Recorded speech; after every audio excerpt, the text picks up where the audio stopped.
I've always been fascinated to see people that have been given everything. Tremendous love in their family, tremendous education, economic advantage. They're looked out for in every way. And oftentimes the people you give the most to are become emotionally or psychologically weak, not strong. Often they find themselves fighting their way in and out of rehab, even though they had every kind of love and support you can imagine. And then you see the opposite, don't you? You see people out there that life has just stomped all over, who've been abused mentally, emotionally, physically, sexually, anything you can imagine. And yet, rather than live in the story, which they had every right to do, something inside of them won't settle. Something inside of them is so hungry, becomes so driven, because the pain, the disappointment, the frustration doesn't stop them, it drives them. And they create the most extraordinary lives, not only for themselves, but they become an inspiration to all of us as well. I'm also equally passionate about business. And a lot of this, 75% of the people that come to my live events are business owners, because I think people who want to live life on their terms are attracted to what I do, because they're looking for what are those edges. And where I found those edges to help people grow their business 30 to 130% or more, what's gotten me to be able to coach multi-billionaire clients like the Mark Benioffs of the world from Salesforce.com, or Peter Guber, who owns the Golden State Warriors basketball team, the LA Dodgers. He's got 52 Academy Award nominations. Paul Tudor Jones, one of the top 10 financial traders in the world. The reason I've got to coach them is because I have found answers from the very best on earth. I didn't make them up. And so the purpose of this podcast is to bring you the greatest minds that I know of in the world, the people I consider to be mentors and friends who have insights that can truly change the quality of your life and your business. Now, this podcast, even though I'm passionate about it, almost never came to be because I got a challenge, probably the same one you do, time. It's like when my team came and said, we'd love to have you do a podcast. I was like, guys, are you kidding me? I mean, I'm running around like a crazy person. Approximately every 4 days, I'm either on stage or on a plane or a train and a helicopter in direction towards one. I go to 12 to 15 countries a year. I see about 200,000 people last year, to give you an idea.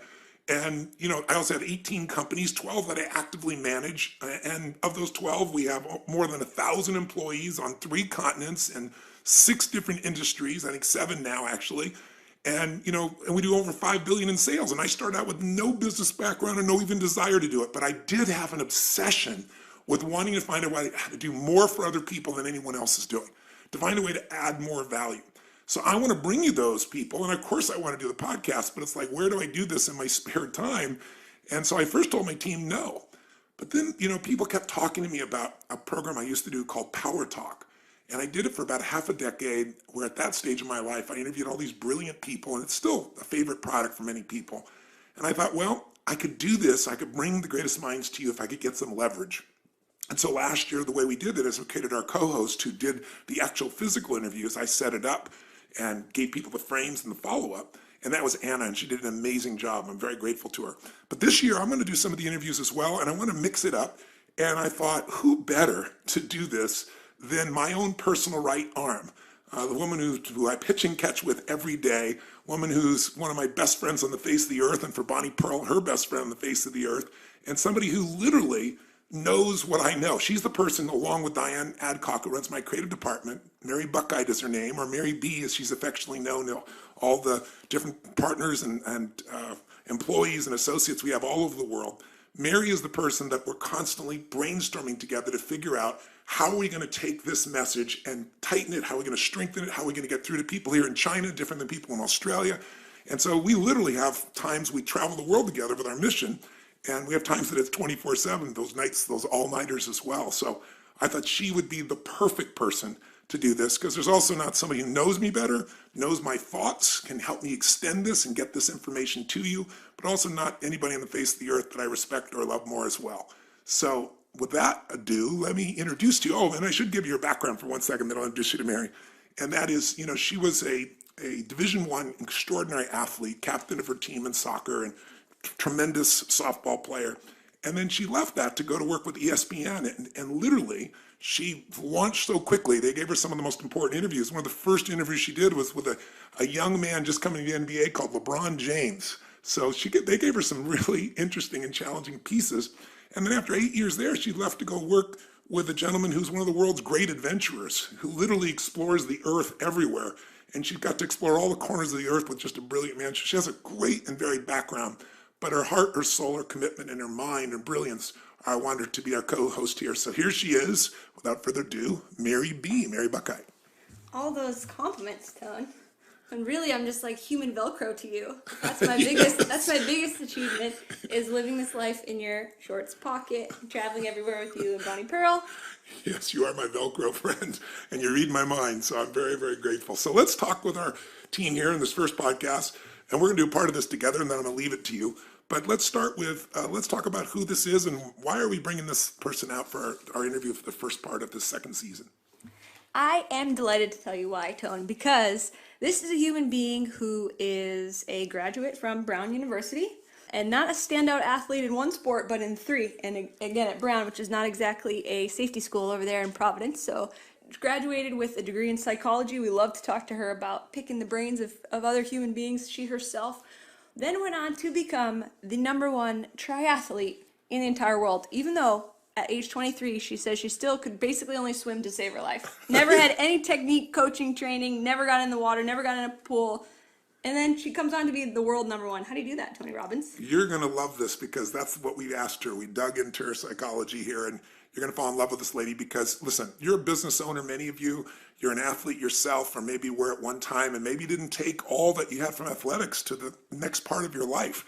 And I found that athletics is really about peak performance. I wanted to do this interview with her because the Olympics starts this Friday.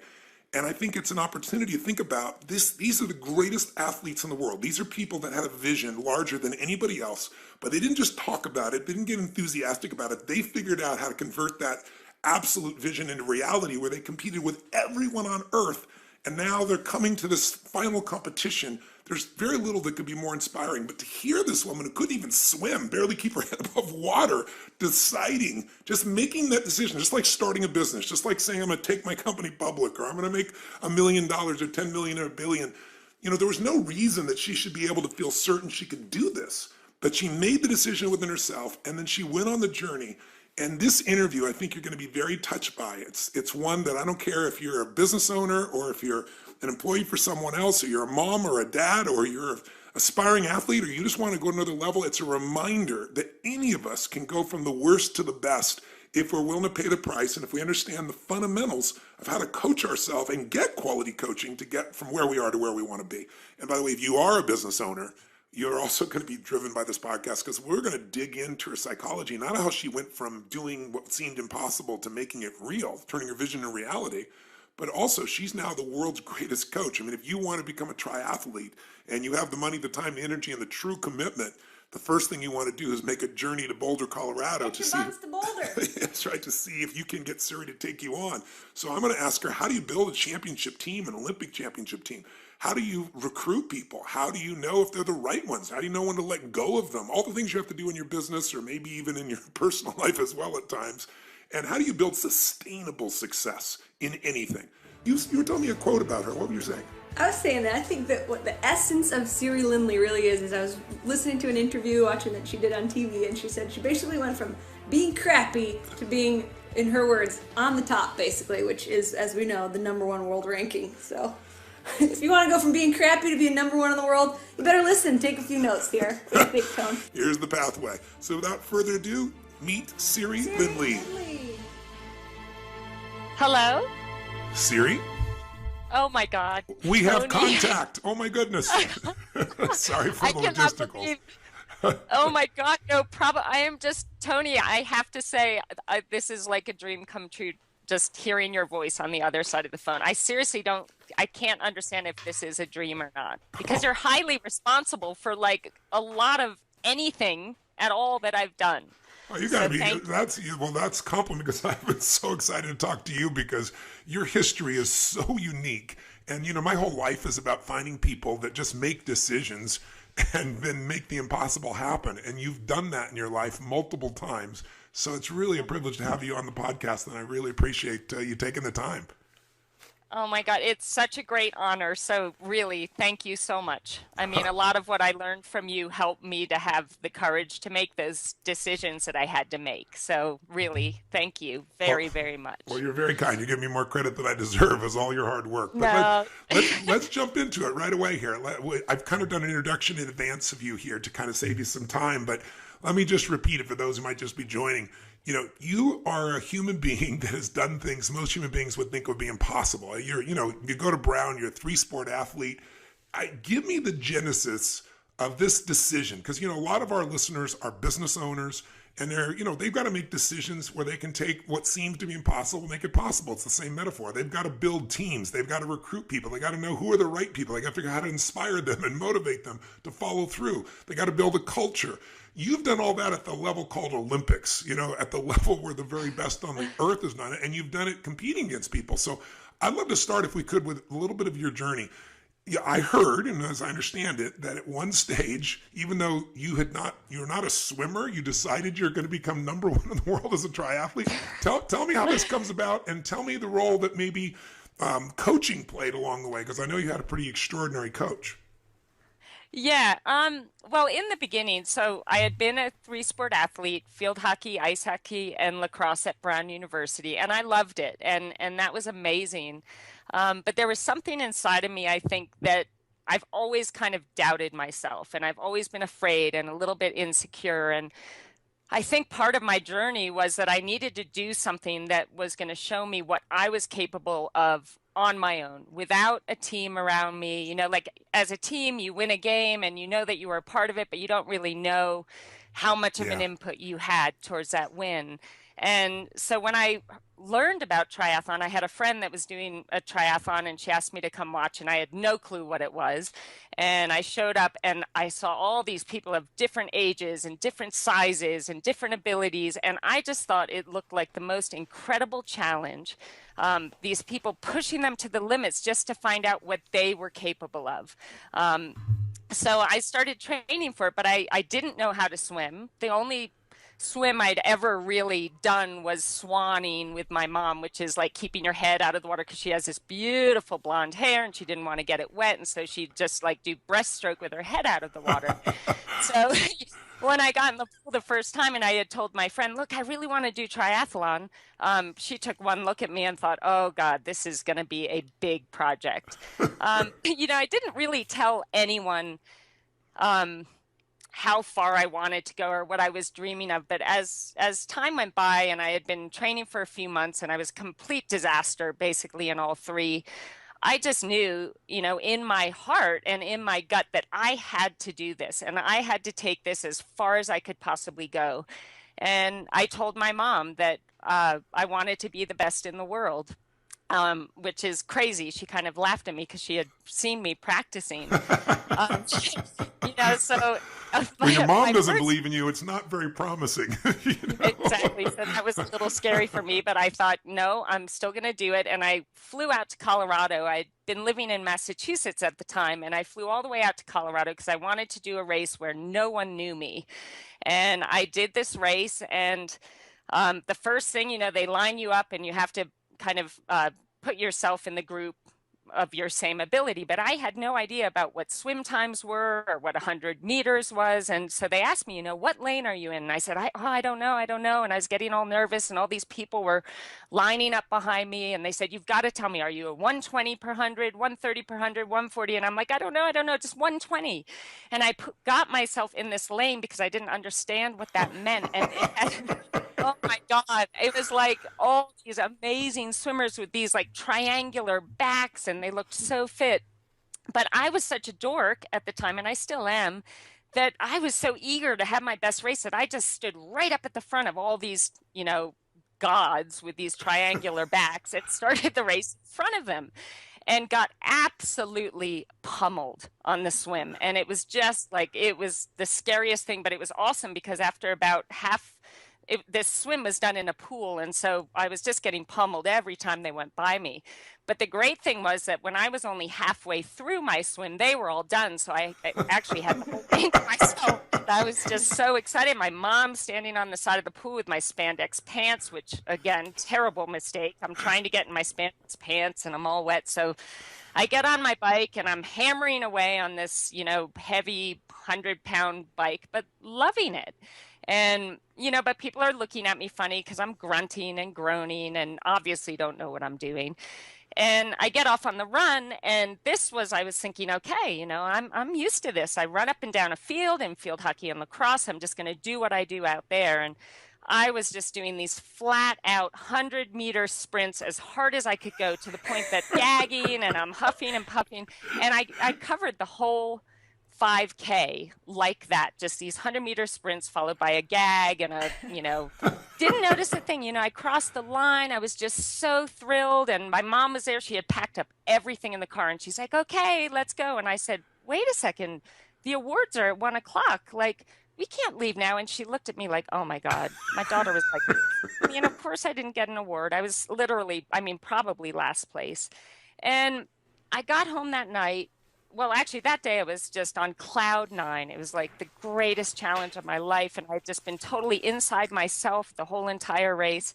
But that night I got in bed and I closed my eyes, and suddenly all the disgusted looks on the people's faces, like watching me, like, oh my God, why is that girl even trying to do this? Like, look at her, that's so embarrassing. And oh my God, she's got a spandex pant halfway down her leg and the other one up by her, and all the faces that I didn't really pay attention to during the race, but suddenly they were all flooding back into my mind, and I just broke down in tears. I was so upset, and I went into my mom's bedroom and I woke her up, and I'm bawling, and she said, I know, honey, it's okay. Like, there's so many things that you're good at. Don't worry about it. I have never wanted anything so bad in my life. Wow. And it was in that moment that I just, in stating it to her, I already knew in my heart.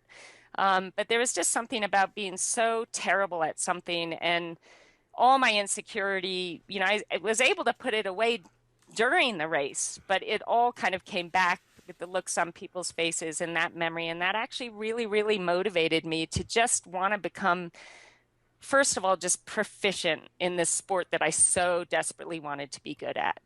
Well, you just hit on, when people ask me what is the single most important ingredient of the most successful people I've ever met in the world, and everybody wants to know, like, what's the one thing? And of course, life, it's never just one thing. But if you had to pick one, I don't care if it's, Sir Richard Branson or Serena Williams or Hugh Jackman or anybody who's the best in the world at what they do, it's hunger. And you just described that again. I always share with people, intelligence is so incredibly valuable.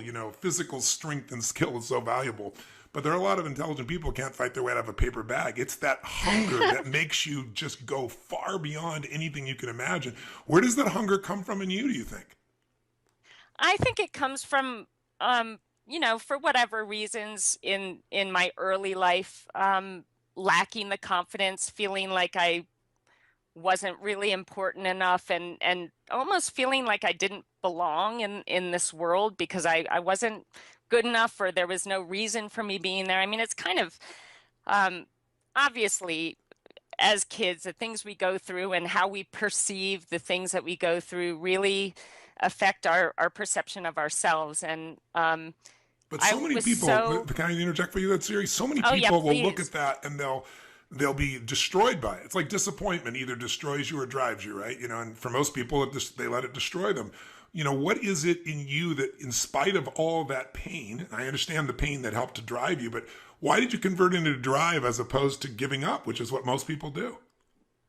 I think I was just so desperate to feel good and to feel safe in my own body and to feel like I belonged. And I was just desperate to be happy. I wanted something different than the way that I felt. I was so uncomfortable in my own skin and so uncomfortable in the world that I was in. And I didn't want to live that way anymore. Like I knew that there was a better way. And sometimes, unfortunately, you watch people, like I have a sister who I love so much, but we went through the same stuff growing up, but we made different choices. Got it.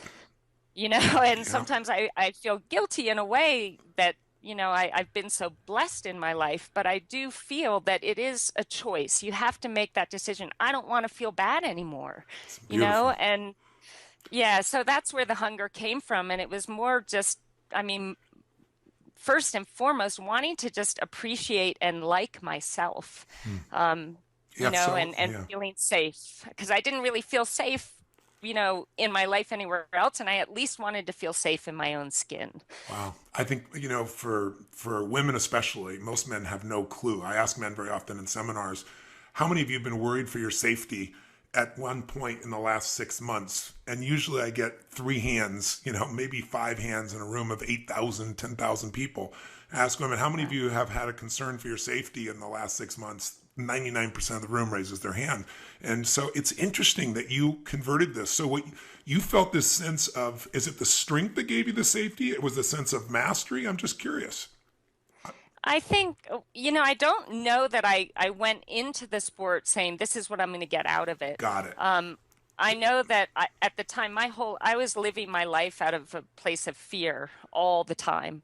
And I think the biggest transformation in me throughout the whole process of doing the sport was that I started really loving what I was doing, because I was gaining confidence, and Yes. and I was, doing something that was making me feel good about myself. And so then I started focusing on living my life from a place of love, if that makes Oh, sense, that's and beautiful. saying, I'm gonna be afraid, I still get afraid, but I would rather just take steps towards, doing the things that I love and trying hard and being productive and being proactive and focusing on the things that I love and having that be the major theme in my life and keeping the fear at bay, You're saying the fundamentals that are true to be a champion in a sport, but also be a champion in business, to be a champion in your own life. I mean, facing fear and then finding a way to find your passion or what you love so it grows. But you didn't love it to start with. You just had the drive to start with. Tell me, if you would,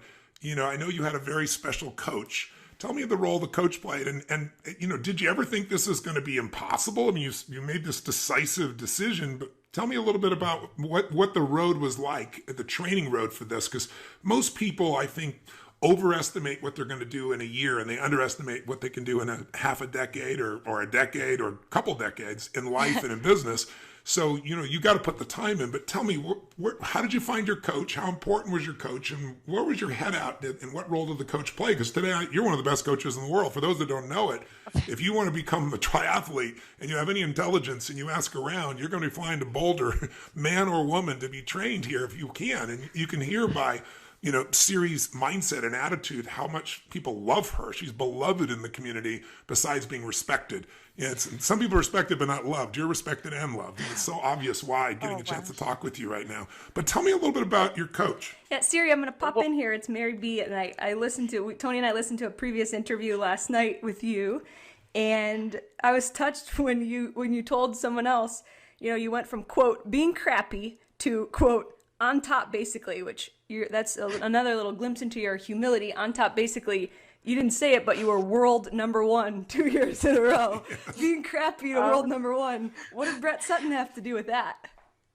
Well, okay, first of all, thank you so much. That's like the greatest compliment of my life, and I'm going to save that forever. You're So so thank sweet. you. And I'm just so lucky that I just really love what I do, and it's such a privilege to be able to work with these amazing athletes. I think I want to mention, if you guys don't mind, my first coach was a huge part in kind of laying the groundwork, and then I'm going to get to Brett, because he was just Perfect. amazing. And perfect for me. But my first coach, Yoli Cassis, this is when I decided I'm moving out to Colorado. It's a triathlon mecca. I was no good at this point in time, but I'm going to take every step to make this happen. And I moved out here. And what I loved about Yoli, she was so passionate about the sport. And her take on me was, I want to train you. First of all, knowing that you as a human being are far more important to me than you as an athlete. And she always Wow. kind of, It's like in business. stressed the fact that, like, who you are as a human being is way more important than anything else. And I really love that, because I really believe, I think some athletes, there's kind of like a fear of success because they don't feel like they deserve, to do well, or there's something that limits them in that area. And I really feel that her influence on me in wanting to really focus on being the best person I could be, first of all, and then being the best athlete I could be, was a really great way to, give you that comfort that, what, I've been the best person I'm capable of being. I've worked my butt off, and I deserve to do well, to have that faith that you really believe that you deserve to do well. So she was just amazing. And when I went to train with Brett, oh wow. I mean, he's a special person in that he is just brilliant in getting into the mind of the athlete. And I'd been doing pretty well. I had a New Zealand coach, Jack Ralston, that I'd been working with for a couple of years, and I was trying to make the Olympic team in 2000. Everything was going great. I was coming in fourth place in pretty much every World Cup race that I was doing. And that was awesome and all, and it put me in a great position to qualify for the Olympic team, but it wasn't quite enough. So of course, in my heart and in my mind, I'm thinking I'm just not good enough to take that step onto the podium. And so I started, well, actually, I should tell you that the Olympic trials came along and I was the second ranked American, and everybody thought it was going to be a sure thing that I made the Olympic team. And I'd moved to Australia and lived like a monk for 6 months all by myself in an apartment. I was on this kick that I thought, I'm going to be my strongest if I know that I've done all of this on my own. There's no support You're one team. of us, Sarah. You're one of us. We were all like, holed up for 6 months before. It was so awful. I had my altitude 10. I was like watching Neighbors. I don't know if it's this horrible, or actually I shouldn't say that, this great show in Australia that was like. Yeah, you better watch yourself there. You just lost a country of fans. And I love Australia. But no, it was a show that entertained me every night, and I'd eat my dinner, I'd get in my altitude tent, and I would visualize the perfect race. Every single night, my goal was for 365 days, I was going to visualize the perfect race on the exact course that the Olympic trials were going to be on. And the problem with that, I mean, there's a lot of problems with this whole scenario. Number one, I'm someone who thrives on love, and I thrive on my family and my pets and all of that. And I don't know why I felt that all had to be put aside for me to prove how strong I was on my own. But I did that, and I felt like I needed to do that at the time. But when I got into the Olympic trials race, the gun went off, I dove into the water, and within 200 meters, somebody had swum right over the top of me and dunked me under the water, and I lost touch with that group, the front swim group. Oh. And in my visualization for 365 days prior, this never happened. I literally choked. I mean, I was swimming as hard as I could and not even moving. Came out of the water near last. I got on the bike, which at the time I was feeling the strongest I'd ever been on the bike. I was just dropping further and further back. So as hard as I was going nowhere.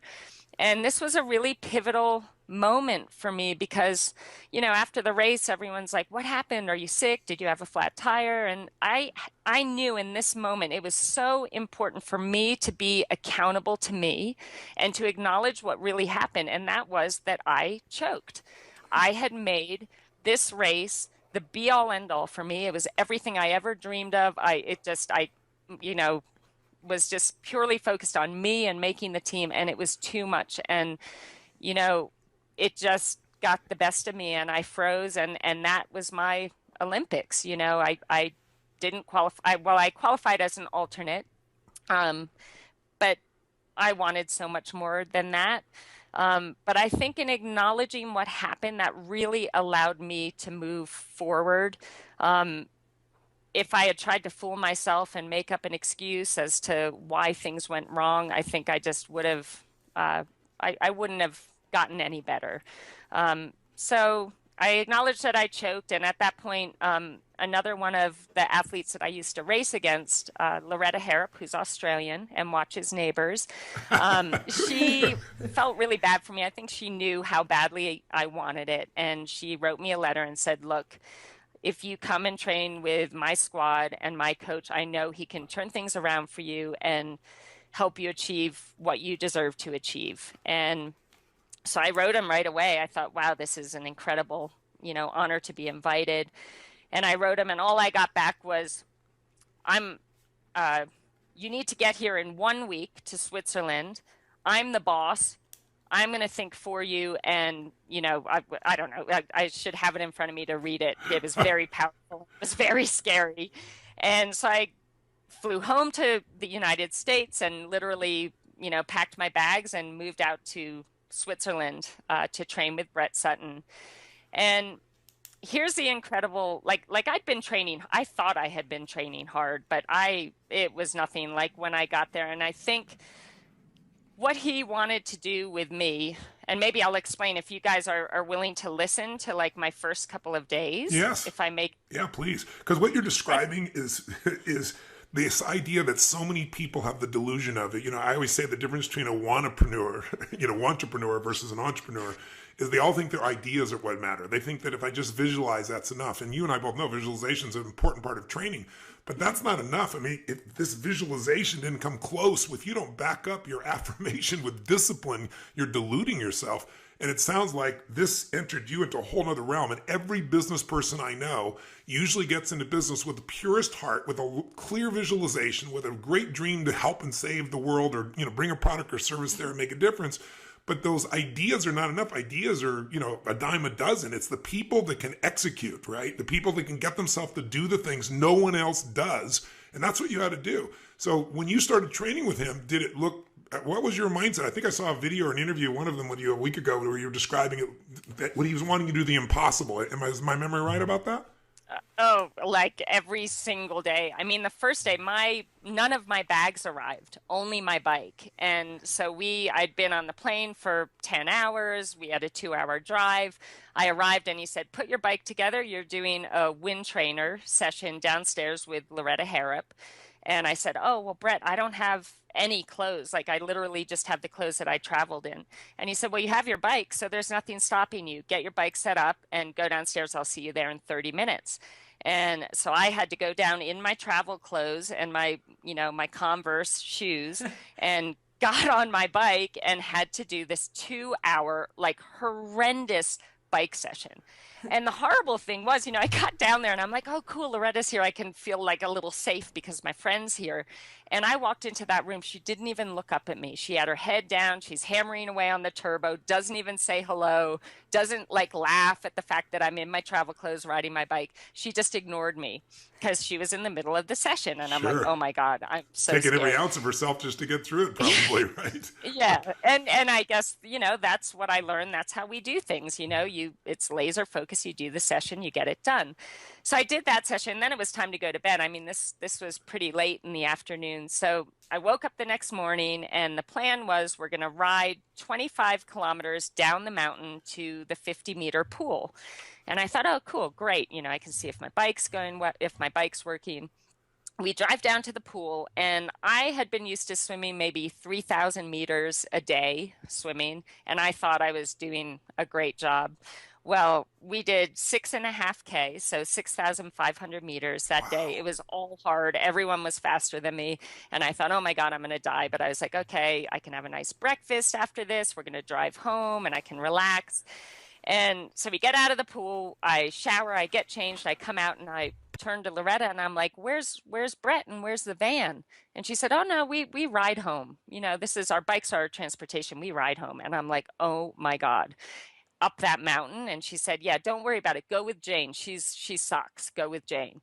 So I'm like, oh God, like this is just crazy. But I'm like, thank God I can go with Jane. And Jane apparently sucks, which is a terrible thing to say. I must say she's a little bit harsh, but so we start riding up the hill and Jane proceeds to kick my butt. I mean, she drops me within 5 minutes and I'm like, oh my God, I can't even keep up with Jane, who supposedly isn't very strong.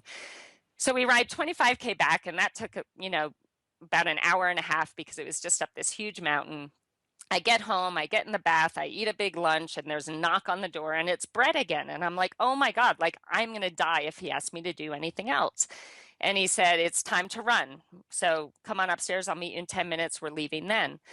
So I go upstairs, I've got my big water bottle, I put it on top of the car, and I'd forgotten something down in my apartment. So I ran downstairs and came back up, and my water bottle it had like one sip left in it. And I was like, guys, who drank my water? And Brett said, you don't need that. You should have drank enough in between sessions. You're not allowed to have water during sessions. So I'm like, okay, oh God. So we get back in the van, we go back down to the bottom of the hill, 25 kilometers, and he says, okay, everybody out, lets us out of the car. And he said, I'll see you back at home. And we had to run up that mountain 25 kilometers on the same day when I had done more than I've probably ever done in one single day. So I got home that night eventually, hours later. And um, now when I look back, I think, oh, I must have felt so exhilarated, but I was like terrified. I'm like, this is my first day. There's no like getting over the travel. Like he's just giving it to me. And I called home to my mom and, she answered the phone and all she could hear on my side was, and I was just crying on the other side of the phone. And she said, listen, if you can't hack it, come home, but just do your best and see how it goes. Well, so that day, we basically every day after that was nearly exactly the same kind of a challenge that seemed so impossible and scared me to death where I'd be shaking before the session.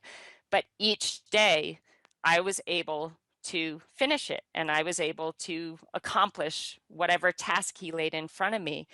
And what was so brilliant about that was that what he was doing is he knew that every day he was scaring me to death.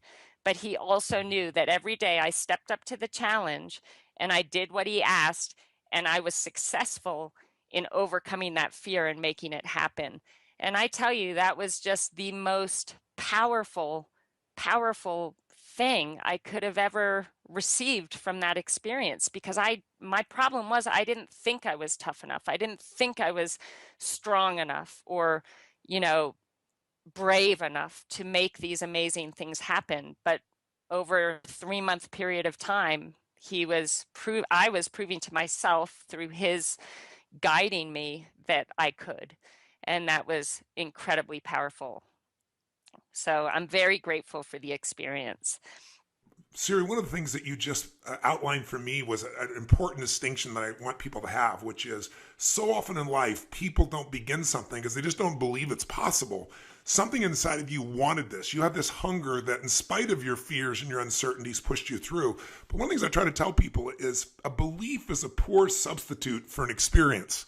Right? You had your beliefs about what was possible, and then you get a hold of the right coach, and he gives you some experiences. Now, to your credit, most people would give up. You just continue to push yourself through, but you develop more and more, not just physical muscle and speed and strength, but the mental side has to have been a transformation. How would you describe the difference between you today as a human being, as an athlete, as a coach, compared to what you were like before you went through that transformation with him? I just feel like such a different person on the inside because I'm happy to live in my own body. And I mean, the mental side of things is just, it's so critical. And for so long, I was just self-sabotaging, in everything I was trying to do. I was self-sabotaging, not to the point where I wasn't trying and giving 100% effort, but where I would let myself fall into bad patterns of, doubting myself or thinking too much about what everyone else was doing and, not keeping all the focus on me. And I think now, I mean, just like what you were saying, I believe that if somebody wants something bad enough and they're willing to do all the work necessary to make that something happen, that anything is possible. And I believe that with all my heart, because I'm living proof of that. So I'll never This is doubt. the whole reason we wanted to interview you, because you are because it's so rare. Most people who become athletes are such extraordinary athletes, at least early on, people see them as such, or they've been training in a sport for their entire life. They don't make it all the way through college and then decide you're going to shift sports to one where you don't even know how to swim. You are such a delight in this area. There's this quote by Michelangelo, and it's, I saw the angel in the marble and I carved until I set it free. Yes. And as a coach now, I use that quote every time I'm thinking about taking on an athlete that wants to be coached. And right away, I put that quote in my head and I think, do I see the potential in this person. Even it's like looking at me when I first started the sport as like this disaster who had no skill whatsoever. But if I could just feel something or see something that would give me that vision that I believed in. And I think that we all have that ability to have a vision for ourselves in our future. And then it becomes about making the choice to make that happen, to do whatever it takes to make that happen. And that means facing your fears. It means, breaking patterns that always, lead you the wrong direction. It's a matter of, changing the things in your life that need to be changed to set you up for success and to be okay with failing. Everybody has this fear of failure, but the way I see it, every time I failed miserably, I grew so much and it made me better able to achieve greater things in my future. So you almost need that failure. I'm not saying, I want failure for my athletes, but I think we grow so much more through the failures than we do the successes. And so being okay with failing and understanding that that's, 2 steps back, 3 steps forward, is crucial. You know, If that all.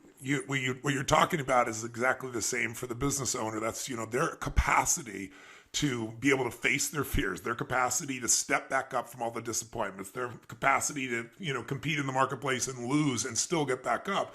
I mean, you and I both know that's everything. But I think so many people relate to athletics, but they don't relate it back to their own lives very often. They just look at you as this super extraordinary human being. But you're bringing up another question that I want the listeners who own businesses or are part of anything. One of the things we have to do is decide who we're going to spend time with. And in business, we got to decide who we're going to hire. And so, what do you think that he saw in you there back in Australia that was making him willing to bring you on, even though, quote, by your description, you're a disaster? He must have saw something else. And what is that thing? If you're looking for someone, you're going to decide you're going to commit to coach them. You're going to bring them into your company, so to speak. How do you know they're the right person? What criteria? What are you searching for? Well, you say you feel that spark. Tell us what that looks like. What do you think he saw in you? Have you ever asked him? And what are you looking for to make your choices about who you're going to bring into, your family, so to speak? Yeah, so I finally asked him actually after I retired. I said, Brett, why in the world would you take on someone like me? And he said, Siri, I was watching you do a race in Australia. You were in probably 42nd place, and you're in the last 400 meters of the 10K run, and you were absolutely killing yourself trying to catch 41st place. Wow. He said, I saw that and I thought, I want to coach that girl because it's that hunger. And and I guess he felt, the fact that I was in 42nd, that I didn't just think, oh, my race is over. This stinks. I'm in 42nd place. But it was like, no, I can be better than 42nd. Yeah. I want to go for 41st. Yeah. And so it's that hunger and it's that, that desire. I think, I tell my athletes when they go out to do the biggest race, of the year, like the Ironman World Championships in Kona, I say, all we want today is for you to go out there and try to be better than you were yesterday and to race your race and be the best that you can be in as many moments as possible. And if they do that, success is inevitable because you're not thinking about, oh my God, I'm halfway on the bike and I'm in, 20th place, my race is over. You're just in the moment. You're making the most out of every single moment. You're executing to the best of your ability. You're staying positive and enthusiastic, and you're just looking to have your best performance on that day.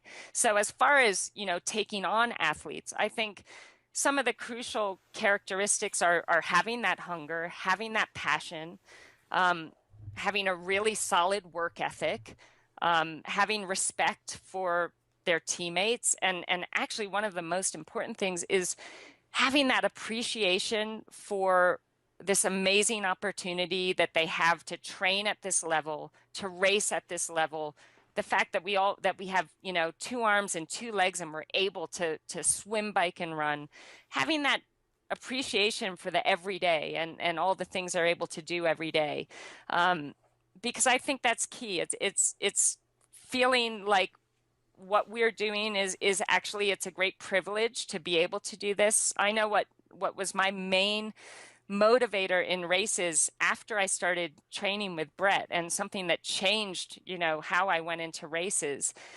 I had been feeling so thankful for these incredible gifts, and those gifts, not physical gifts, because I obviously didn't really have them in the beginning, but the desire I had and the willingness to suffer out there and the willingness to push myself to my limits and the opportunity to do so. And I felt so grateful to whatever God you believe in or whatever entity you believe in. I felt so grateful. And I was so desperate to show my appreciation for that to the entity that I believe in, that I said to myself, the best way I can show my thanks is to go out there, and when the gun goes off, I give it everything I have, that I am recognizing my abilities and my talents and my gifts, and I'm going to use them to the fullest to celebrate them and show how much I appreciate the fact that they're mine.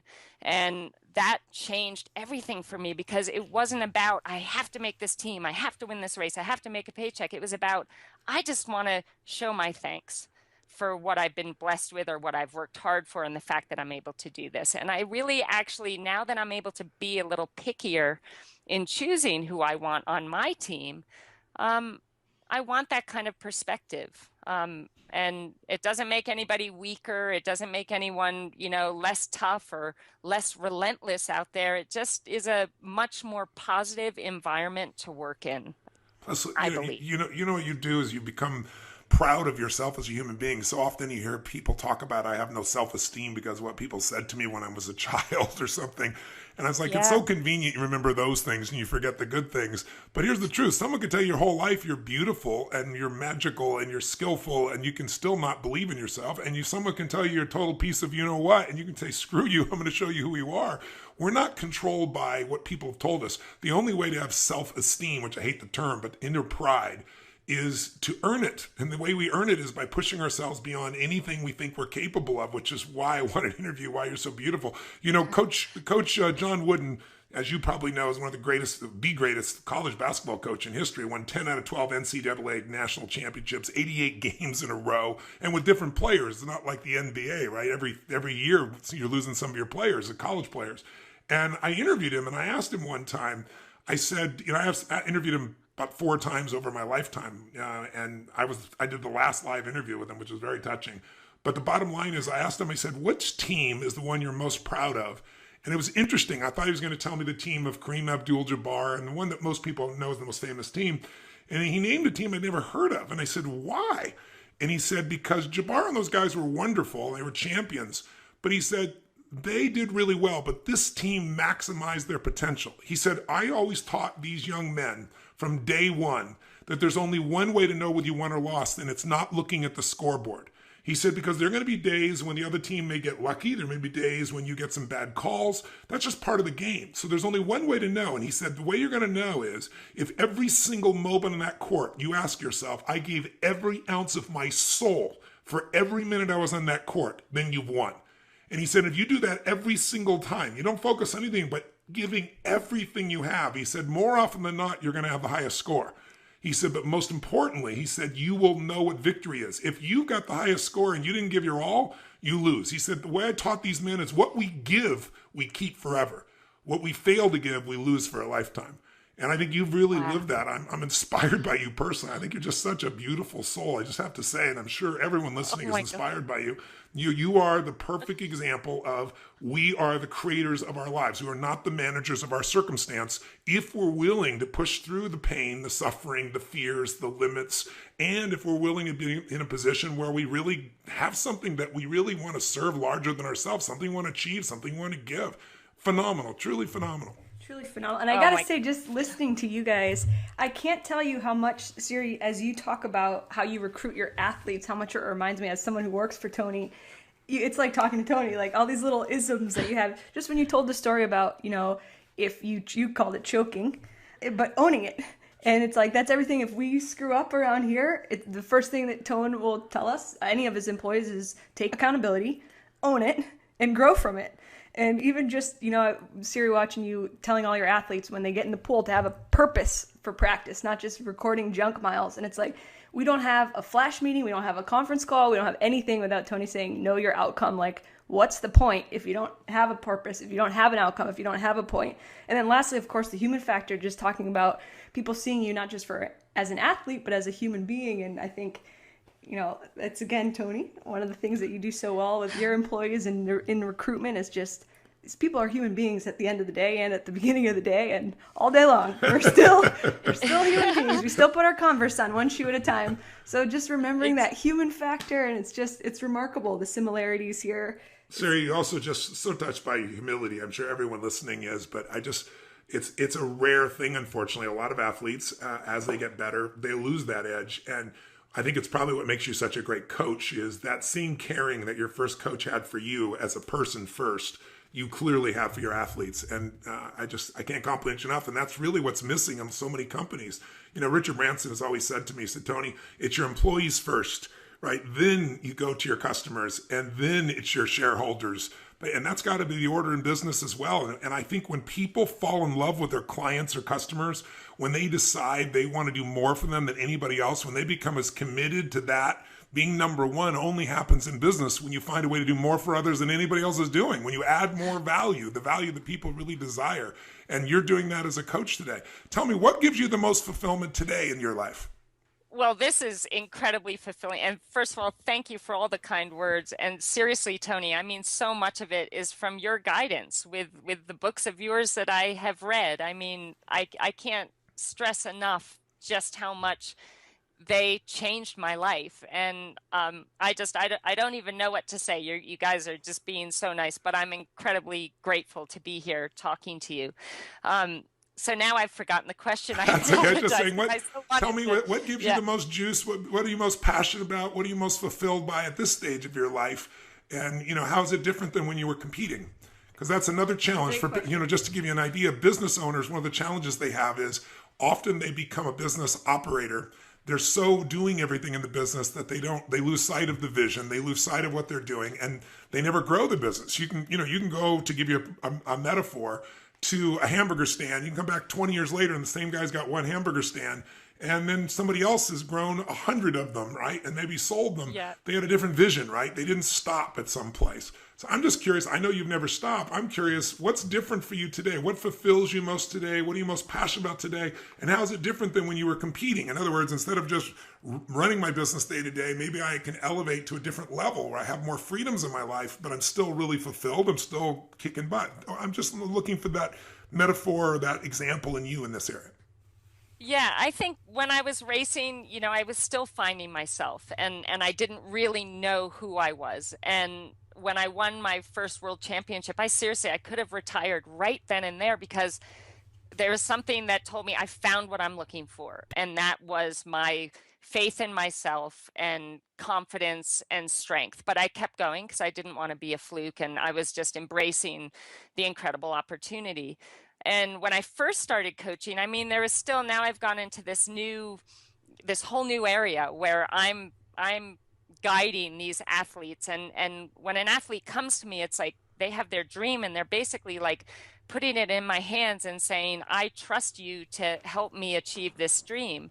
And when I know what my dream meant to me, it was like everything to me. So I think it's such an incredible privilege when an athlete trusts you with theirs.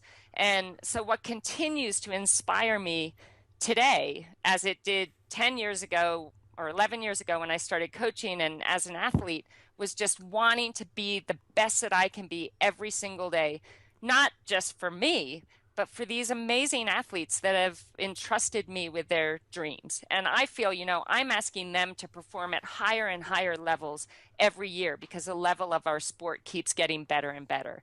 And if I'm asking that of them, then I need to up my game each year too.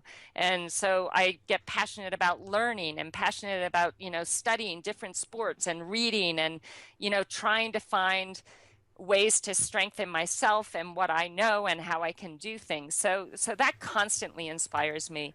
Sari, I gotta say, You and Tony are like brothers from another mother. Everything that you're saying, I'm laughing over here. I have to interject because I'm like gonna crack up. Tone, there's not one day that Tony doesn't like learn something or read something and he's like, I gotta share this with everyone. And you're like, Oh my God. I mean, to be seen as a possible like cousin of Tony's, wow, like that's the ultimate compliment right there. But I think as an athlete, the big thing as an athlete was that I hadn't um, accepted who I was fully. I came out as gay when basically after I retired from the sport, and that was really hard to carry around this secret and to try and be something that I wasn't. And then, I met my now wife, Rebecca Keat, and fell madly in love with her. Oh, And, that's who's a friend awesome. of mine who's also just as wonderful as you. I have to just say, I'd be remiss if I didn't say what a doll Rebecca is. yes, she is, we had known each other for 15 years, but obviously, we were at times in our lives where we didn't even really look at each other in any way except, wow, I just love that girl. She makes me happy. She makes me laugh and, can't wait to see her at the next race. But when she asked me to coach her in 2012, we started working together. And it was really scary for me because I'm someone who, I have very strict boundaries with my athletes and I had always learned and thought, never ever cross that line with somebody that Love you're messes working. with anything you believed before. Even your monk life. Oh my God. But we just started, somebody put us in the same house together. And I had always said, I will not live with an athlete. So no matter what, I'll live in a tent, but I cannot live with an athlete. But one of my athletes at the time said, look, you're going to be upset with me, but you have the whole upstairs and you're sharing a house. And I'm really sorry, but it's with Rebecca Keat. You have totally your own space. So I was, not that happy about it, but I didn't really have a choice. And I just had long talks. I just got to know her really well. And I tell you, we just fell so madly in love. And when we realized that that's what was happening, we had to sit down and she said, I'll retire. I won't do the sport anymore because I want to be with you. And I said, Wow. well, no, I wouldn't do that because I didn't want to let down these athletes that rely on me. And I said, well, I need to sit all of them down and talk with them about it and let them, voice their concerns or ask me questions. And we did that. And everybody was so incredibly supportive because I've had a lot of, I don't want to say bad luck in love, but I've made bad choices and I've been really You've hurt. learned. That's what it's called. Unfortunately, that's how we all learn. We don't call it the losing team around here. We call it the learning team. And that's my favorite thing. You're either winning or learning. So yes, I totally agree with you. And I really had kind of almost come to the point where I'm like, I love my life, I love my job, I love my animals, and I don't need to find anyone. But when you find a love, and this is a love that as even a 4-year-old kid, I can remember thinking about, God, I don't know if I actually consciously thought these exact words, but it was like I wanted a love where I felt safe and I felt appreciated and somebody that made me happy and I just never had that. And I almost thought that it wasn't possible. But as Beck and I started spending more time together and falling in love, I thought to myself, you know what? This is something that I thought was just a fairy tale and it's presented itself in my life. And not only do I need to just be so thankful and go, full on and allow myself to love this person, but I want the world to know because this is something that, I thought was a fairy tale and is actually happening in my life and I want people to know. And so when we got married, we sent out a tweet or a Facebook message and both of us were a little scared to lay this out there, but I tell you what, there was not one person that said anything negative and they were all so supportive. And I think that when the people around you that care about you and appreciate you and know, that you're doing your best in life, they just want you to be happy. Exactly right. And Love is love. love is love. Yeah. And she's the greatest thing that has ever happened to me and has brought me such a confidence inside because I don't know how to explain it, but her love has made me stronger and that's made me a better coach. and that's made me a better example for the athletes I do coach, and I'm so grateful for that. So another thing I'm just so excited about is being married, which I never thought I would be, and being Wow. able to share dreams and goals with someone who is so motivated and so passionate about life, and we share all the same, dreams and loves. And so that's something I'm very grateful for. And I think it makes a point too. I think sometimes people in business or people in sport, they think that it has to be all about work or all about the sport. And if they do anything else, it's going to lessen their power in that area. I think I've found that the more I kind of take care of myself too, Yes. the better coach I am for my athletes.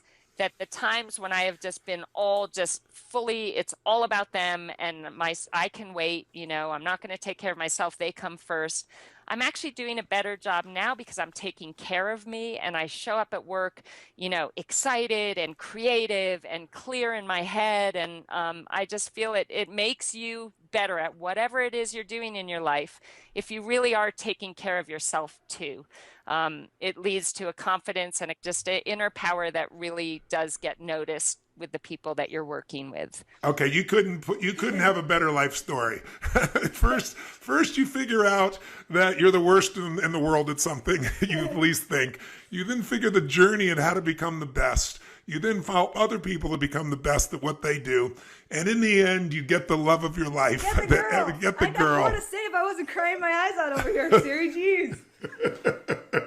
But not only do you get the girl, more importantly, you get the understanding that that feeling of love, that feeling of joy, that feeling of being fully alive is a gift inside you to give to others, and you can't give to others what you don't already have inside. And you've been able to give other people the things in the sport side, and you've been such a love. It's so obvious just who you are as a person. And I'm sure that's a giant part of why you're able to coach people so effectively, because they feel so cared for by you that they'll find a better place, a deeper place inside themselves because they feel you found it inside of them.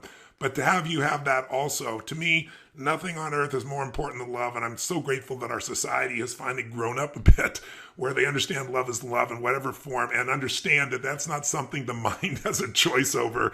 That's something that comes from inside the heart and soul of a human being. So good on you and good for you. And I'm so thrilled that you've got the love that you deserve. And I can only imagine how much of that love you then pour into your athletes and how they pour that into their sport, into themselves, and into their families. I mean, it's a virtuous circle. You're extraordinary. Oh, wow. Thank you so much, Tony. I mean, that's my ultimate goal is I just want to be the best that I can be to bring out the best in others. And I just don't even know what to say to your words. You're just so amazing and so kind, and I'm just so grateful. So thank you. I mean, this is probably the highlight of my life to this point right now. So just being able to talk Don't tell to Beck. you. But she knows. I've already told her. She knows. No secrets. No secrets. Well, I'm grateful to Mary and I guess her girlfriends that put us all here together that know this circle, but I'm really grateful. I want to ask you one more question, final question.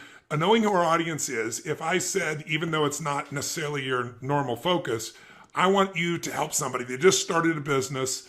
To do that, you got to believe in yourself to a certain extent. But just like anything, once you begin the endeavor, your confidence and your ideas and your visions get tested as they have been for you. What would be the best advice you give someone who's just beginning the journey and they've entered a business and maybe it's not completely where they wanted to be? Maybe they're feeling exhausted right now. Maybe they're feeling overwhelmed. Maybe they're feeling frustrated. Maybe they're feeling past the threshold of what they can control. And part of them wants to give up and part of them knows they can't. You've been there. What would you say to anybody who might be in that place to get themselves to the next level? I would say, number one, be brave. Number two, which is so important, be relentless. Be brave meaning do what you're afraid of, or give us your definition of being brave. Yeah, so be brave, even though you feel afraid or you feel uncertain, that uncertainty is a great catalyst to making things happen. So get comfortable with the uncertainty and be brave, knowing that if you're going to put in everything you have towards making this work, it will happen. But you need to be resilient. And you need to be relentless. Resilience means being able to accept when you get knocked down and pick yourself back up again right away and still have faith and keep believing that what you're doing is going to pay off. Because one thing I've found in my life, it's been the biggest struggles and the hardest things that I've had to do that have led to the most incredible, if you want to call it, victories. And I've never actually had a great victory where everything went perfectly. So Me either. It's such an important point. That's so true. never. And so, Never. be resilient, get knocked down, but you get right back up again, and be relentless in your pursuit of making this happen, because it will happen. And I believe that the universe, on purpose kind of makes it harder for you to find out if you really have what it takes to follow through with what you want to be doing. So, be brave, which also means believe in yourself, believe in your vision, be relentless, be resilient, and embrace the process. There's no greater gift, I think, than for me being able to look back at where I started. We were just talking about the other day, Tone, about how people, a secret to look at how far you've come, that gap of how far you've come, instead of the gap that I think people That's a good often thing. look at. That's a good thing for our listeners maybe to catch on to. Mary and I were talking, brand bouncing ideas back and forth, how to get it across to people that a lot of people in life spend their life in so much stress and they don't feel fulfilled because the gap they focus on is the gap between where they are and where they want to be. And that's useful to look at, right? Because it can motivate us, it can drive us. But if you only live there, you don't have the same level of strength and inner resiliency because you can't build on failure. In the beginning, you're not good at things, right? If you're honest with yourself, Exactly. none of us were good in the beginning. And then what happens is gradually you can swap to a different gap and you can gap back. And what I tend to do is make sure that I look back and go, can you believe this is where we are now? And I gap backwards to where I started. And I go, my first speech, is the biggest disaster in the world. My first time trying to start a little company. My first time trying to do this, trying to figure out how, I could make, $1,000 being able to do something. And I just got $1 million to speak for 3 hours. It's like, there's a bit of a gap there. But if I got forward, amazing. if I got forward only, then I'm always feeling like I'm not where I should be. And that puts people where they're achieving, but they're not fulfilled. And I think what I have left this conversation with you, Siri, besides even more respect for you and even more love for you, is that you have figured out achievement and fulfillment. And I think that's the piece that business owners, athletes, average human beings have forgotten. Our society promotes to achieve, and we push so hard to achieve. And a lot of people get there and then they go, is this all there is? I can't tell you how many Academy Award nominees, how many billionaire businessmen, and they call me in to, quote, help them with some aspect of their business. And what I discover is I'm a Trojan horse. I'm going to give them what they want for their business, but what they need is to be fulfilled. They need to feel joy in life. They need to feel a sense of ecstasy and gratitude and a sense that their life has purpose and meaning. And what you've managed to do is not only achieve, but you've managed to also find that deep level of love and fulfillment and purpose. And what I love about you is that you're helping your athletes, just like John Wooden did, to become better human beings. I mean, there is no greater gift any of us can do is to be a better human being. And then through our pain and our lessons to hopefully make it easier for others, show them a pathway that shortens the amount of time. Maybe we can help them compress decades into days or weeks or months or years as opposed to decades. And you're such a model of that. So I hope everyone listening here has been as touched by you as I've been. You're like my John Wooden, Siri. You're like, for all of our nieces and daughters and all the girls and women out there, former college athletes. Also, it's just so beautiful to hear. People always talk about, you play your heart out, you play the best 4 years of your life, and then you graduate, and that's it. Like, what are you going to do? Go play slow pitch somewhere in a league? Like, that's the end. And just to see what you've done with your life and the fulfillment that you found and how you found it, it's just such a lesson that I really do hope especially young girls and hear and take away from you, and it's so important. What I'm just so touched by and what you and Tony have alluded to are just how you both kind of don't believe in failure. Whenever I hear people ask Tony, what do you consider your greatest failure? He says, again, from a place of humility, it's not that I don't have any failures, it's that I don't see them as failures because it's just an opportunity to grow. And I hear you, and your language is just so similar to that. I know, so you come out of Brown, ice hockey, field hockey, and lacrosse. It sounds like lacrosse was your love. You try out for Team USA lacrosse and don't make the final cut, which as an athlete, like just reading like that, not making a cut, especially as athletes, is just, I can't even read the words without getting that pit in my stomach, like, the don't make the cut pit in your gut. It's just like, we've all been there. And it's just heartbreaking. So first, how do you rebound from that? Just like a business owner having to rebound from 2008, how do you rebound from that? Yeah, that was devastating because it really was this great love of mine. I loved the sport of lacrosse and I was passionate about it. And my dream at that point in time was to make the USA team. But I didn't make the cut. And I think the biggest disappointment of all, and I think this is just the kind of person that I was at the time, is I was more disappointed in myself that I didn't keep just playing on my club team and working on my skills and getting better and trying harder and go back again and try and make it the following year. But then I give myself a little credit and I say maybe that just wasn't my destiny because obviously, when I started triathlon, it was so clear that I had such a long way to go. But I still kept fighting for that. Was that the fact that I didn't try and I was disappointed in myself for not trying again in lacrosse, or was it that I was now ready because this is the path that I was really meant to have this journey on? So yeah, it was devastating, but I think the fact that I knew, there's nothing worse than starting something and not finishing, like you have a race and you quit. And those are, I think, the hardest things to rebound from because you let yourself down.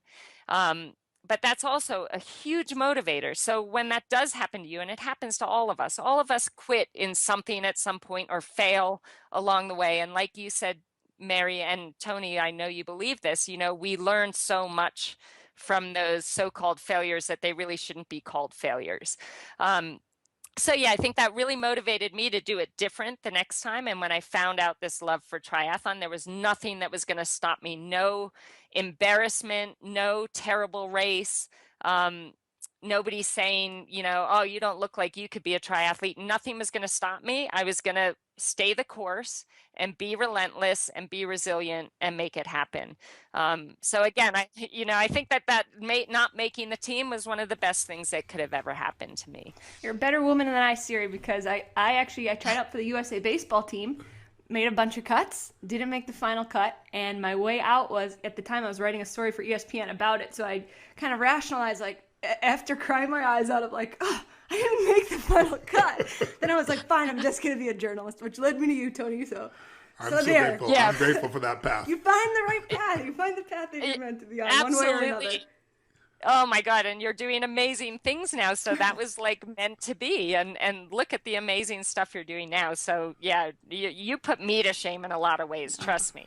I just wanted to ask you about your Polo Sport Ralph Lauren sponsorship that came, as we look at kind of the arc of your life from this standout college athlete, and then you moved to Worcester, Mass, which I have been to, and I'll tell you what, it's not the most scenic place in Massachusetts, the state that I love, but you moved to Worcester, Mass to work at the YMCA, and then down the road you're getting this sponsorship opportunity from Ralph Lauren, so you just, again, like the arc of that, the heroic kind of build up to where you are. But still, even that had its challenges, and maybe you could speak to that a little bit. Absolutely. Well, I had moved to Worcester. I actually had been coaching field hockey and lacrosse for a year at Princeton University and then a year at Lehigh University. And my move to Worcester was actually because I had a lot of friends that were gay that lived in Worcester. And it was the only place where I felt kind of safe and felt like I had a little bit of a community of people that I could be me and just like talk freely about who I was. So I got this actually amazing job at the YMCA. And with that came a lot of really down to earth, amazing people that supported me and supported my dream of doing triathlon. So that all was just a brilliant gift.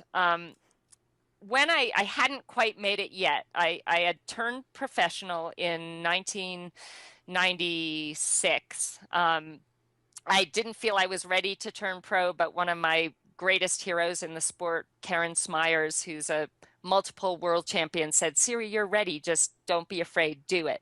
So I turned pro, and one of my college lacrosse teammates actually was working at Ralph Lauren and was running the RLX part of that company, which was the polo sport. And they were putting together like a mountain bike team and a triathlon team. Actually, her idea was a triathlon team because she knew I was doing triathlon. And she said, Siri, I'm going to really try and put this together and make this happen. It ended up being this unbelievable deal. Our sport has very little money in it. You can't really make a rich living in this sport. And that's, the people that are doing it because they find it so incredibly challenging and they love it so much that it doesn't really matter what they can make from it. It's more about what the sport does for them on the inside. And so my friend got me on this team, and because I wasn't very good at the time, and there was another athlete, Tim DeBoom, who also was kind of at the same stage I was as far as, decent, we had potential, but we'd not really done anything significant yet. So they put together this contract that was just unheard of in our sport. I mean, incredible bonuses. If you win a world championship, they're going to, equal the prize money. And at that time, it was like $20,000 to win a world championship. So suddenly now, if you win a world championship, you're making $40,000. And if you won yeah, no, but that was huge, yes. Just huge. Massive. And if you win a race, they would, equal the prize money. And most races were $6,000 to win it at the time. So I just looked at this, and they were giving you shoes and a bike and running shoes and swim gear, everything you could possibly need. What was the catch? Oh, well, right. So it was all under this RLX umbrella. And I was so excited and felt so incredibly like, wow, I'm so lucky. I went for my interview in New York City, and I was so excited to see my friend. That went great. But I sat down with the person that was in charge of the team, and he didn't outright say what the point of this story is, but he said to me, he said, okay, two things, very important. You need to grow your hair long, and you need to get a boyfriend. He said, everyone on this team is either married or has a boyfriend, and we just need to, maintain that family image. And oh boy. Right at the time, obviously, I had been living in Worcester, and I was finally really kind of building confidence enough. I'd turned pro, building confidence enough to walk out of that closet for the first time. To be you. But I left to be me, which was really just was starting to feel so good. But I tell you what, I walked out of that meeting, and I walked straight back into the closet and slammed the door shut behind me. And I for how grew long? my hair. Oh, I mean, the rest of my career, basically. And I went so far back into the closet that by the time I retired from the sport, I actually got engaged to a man the year after I retired. And because I was still in that kind of brainwashed into thinking this is who I need to be. Ultimately, what happened with RLX is, they didn't expect either me or Tim to do as well as we did. And we both won a world championship that year, and we won a lot of races, and this was totally unexpected. But that's what happens when you actually get support, that really can help you move forward. And they, after that year, the following year, they said, oh, there's a clause in the contract where we can, get out of this agreement whenever we want. And they actually sent that to me in November. So that kind of meant that going into the year where I was the current world champion, I had no sponsors. So wow. that was hard as well. But the lasting effect of that comment, you're thinking, this is where I can make a great living. These people are willing to support me, but they're only willing to support me if I fit into that image that they're looking for. And so that made me feel less than, like, I can't be gay. That's going to prevent me from leading the life that I so desperately want to lead, being successful and being respected. And so it was really hard on me. And it took until a few years after I retired to say, you know what, I just can't do this anymore. I'm not in the sport anymore. And maybe I'm taking the chance that I've seen all the success I'll ever have in my life because I'm going to be who I want to be, but I'll take it. That's the ultimate success, though, isn't it? Being who you really are, no matter what anybody else thinks or experiences. I mean, what would be your advice? I mean, this just kills me to see human beings who, have to hide who they are. And unfortunately, more and more in the United States and other parts of the world, we're seeing a change. There's plenty of parts of the world where, you can put to death for something of this nature. It's just, human beings being human beings. It's insane. But what would your advice be here today to someone who is struggling with, coming out?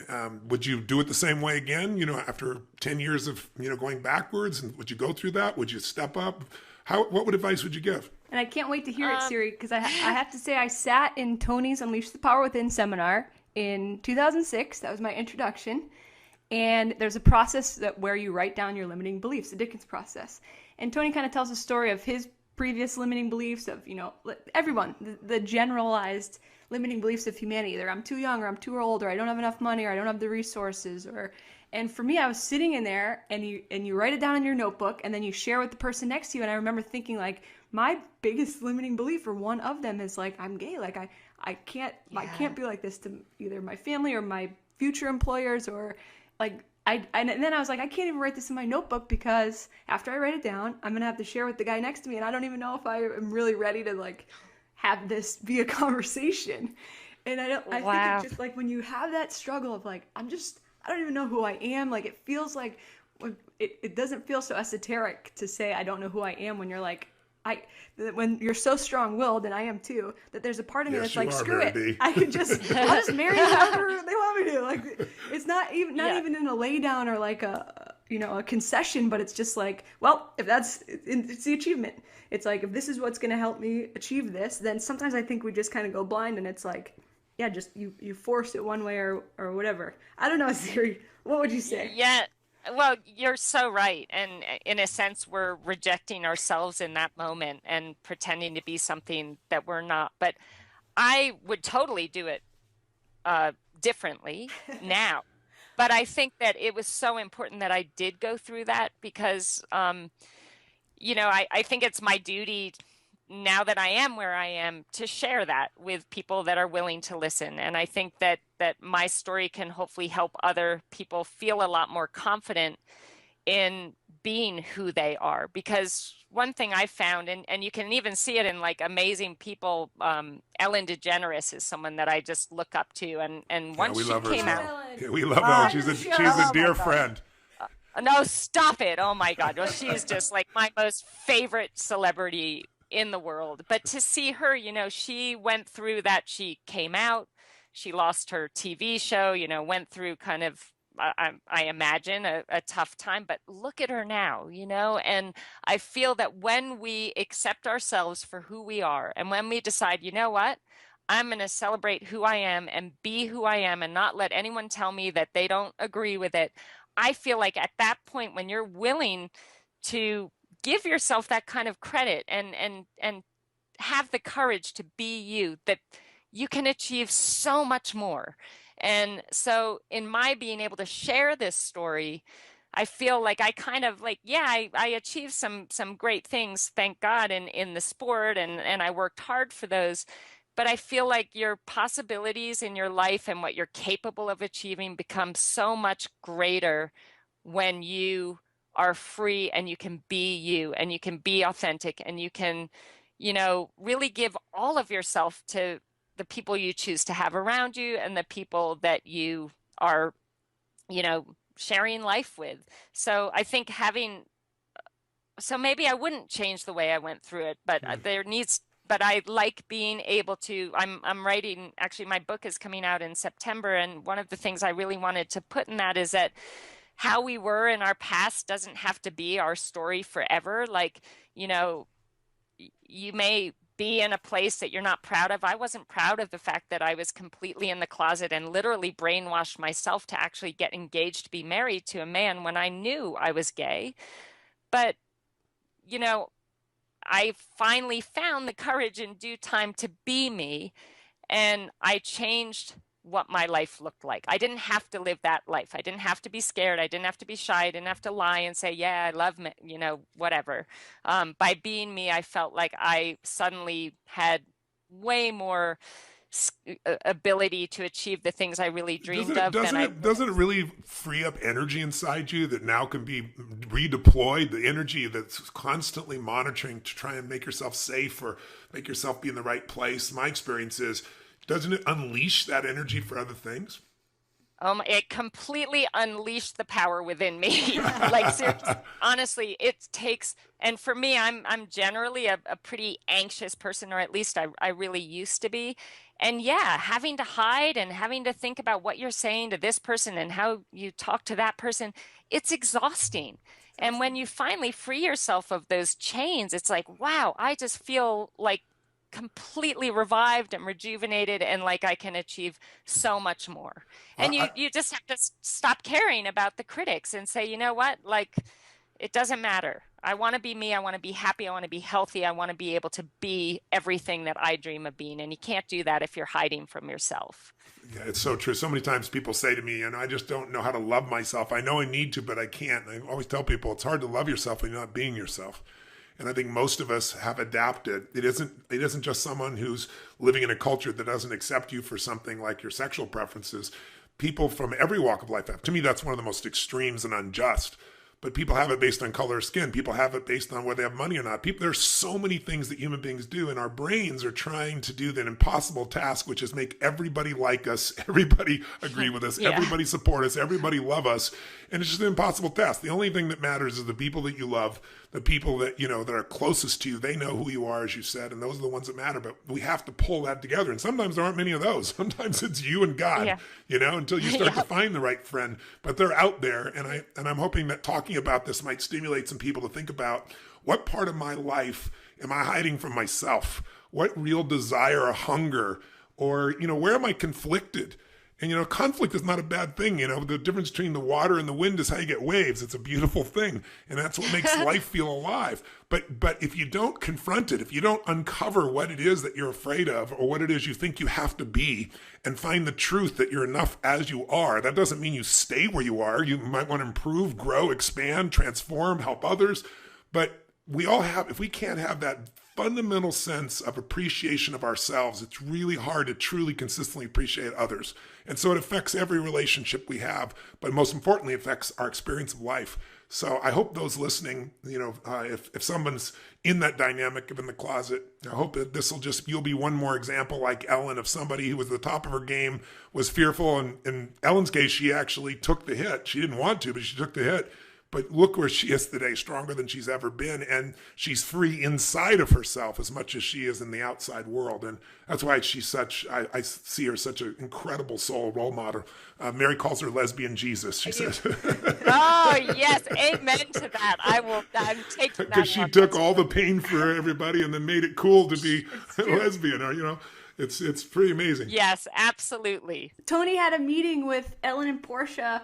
And I had, of course, in our preparation, like we always do, hours and hours, just like for this podcast, we're doing our preparation. I was like, Tony, she's like lesbian Jesus. Like this is all we've got. And so, unbeknownst to me, let Ellen know that that's what I call her. And so, when I did have my moment, my 5 seconds with Ellen DeGeneres, she said, "Bless you, my child. I hear I'm lesbian Jesus." It was Mary's birthday. She got a picture on her birthday with lesbian Jesus. She was very happy. Oh my God, that's the best birthday present ever. Wow.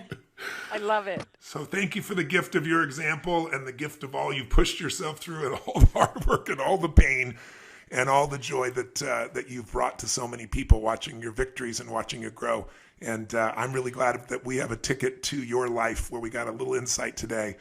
It's really touched us and inspired us. Oh, well, thank you so much. It was such an honor, and thank you for your continual inspiration and leadership. I mean, you've changed a lot of lives, and I'm one of those lives, so I really am thankful. Tony and Mary, it's so awesome to meet you, and I really hope that I can hopefully inspire some people out there. That would really make me happy.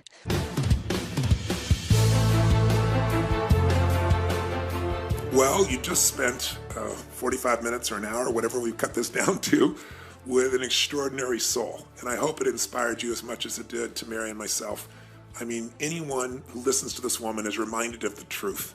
And that is, we are not managers of the circumstances of our life, that we have the ability to be creators, that we can create our life on our terms if we get a clear enough vision, if we can inspire ourselves enough, if we can overcome the fears and limitations within this mind and push through the pain, then anyone on earth who wants it can have an extraordinary business, an extraordinary life, an extraordinary family, an extraordinary level of inner pride that comes when you master yourself and you don't settle. That's my takeaway from it. I'm very inspired by it. I hope you are too, with your business, with your life, with your family. Mayor, what would you take from it? Well, Ton, first of all, since we're on the road so much, I'm not going to cop out anymore when I don't pack my sneakers at the hotel room, and I can't even make it down to the little hotel room gym to like lift 5 pounds. This chick on her in her Converse in Switzerland biking for 42 kilometers. I don't even know how long that is. Yes. So that struck me, of course, and then this idea of like just get comfortable with being yourself. Yes. Being who you are, not who anybody thinks you should be, tells you to be, has conditioned you to be. Feel it, grow into it, explore it, settle into it. The freedom to be yourself is maybe the greatest freedom of all, and it's one that you can only give yourself. And that's easy to say when the outside world is not supporting it. But one of the great gifts in life was my original teacher, Jim Rohn, said to me at one point when it felt like nothing was working and no one was responding to me, and I had all these reasons why it wasn't coming together. And he just looked at me and he said, Tony, if you will continue to love, if you will continue to grow, if you will continue to give, your gifts will make room for you. And we all have gifts. And it's beautiful to see this woman's gifts. And I hope her gifts have inspired you to reclaim more of them today, every day, and to create the life that you deserve. God bless.